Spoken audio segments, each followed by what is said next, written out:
আসসালামু আলাইকুম। আজকে আমি আপনাদেরকে দেখাবো গ্যাসের চুলায় ফুলকো ফুলকো চিতই পিঠা। অনেকেই বলে গ্যাসের চুলায় পিঠা সুন্দর হয় না। তো আজকের টিপসগুলি ফলো করলে আপনারা অবশ্যই অনেক ফুলকো ফুলকো চিতই পিঠা বানাতে পারবেন। চালের গুঁড়িগুলি আমি ফ্রিজে রেখেছিলাম। তো পিঠা বানানোর আগে ১ ঘন্টা আগে বের করে নিয়েছি।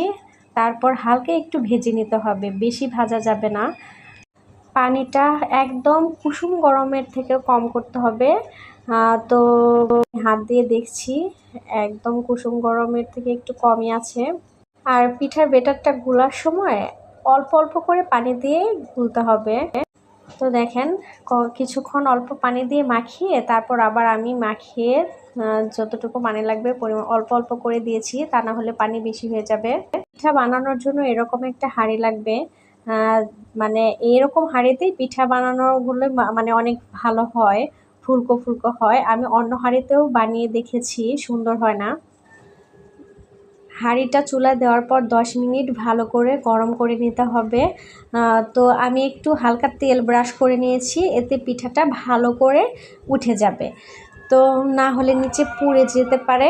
আর দেখেন পিঠার ব্যাটারটা দেওয়ার পর ঢাকনা দিয়ে ঢেকে হচ্ছে চারপাশে একটু পানি দিয়ে দিতে হবে। দিলে পিঠাটা ভালো করে সিদ্ধ হবে এবং অনেক ফুলকো হবে।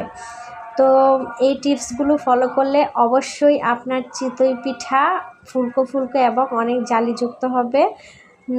দেখেন কতটা ফুলকো ফুলকো এবং জালিযুক্ত হয়েছে।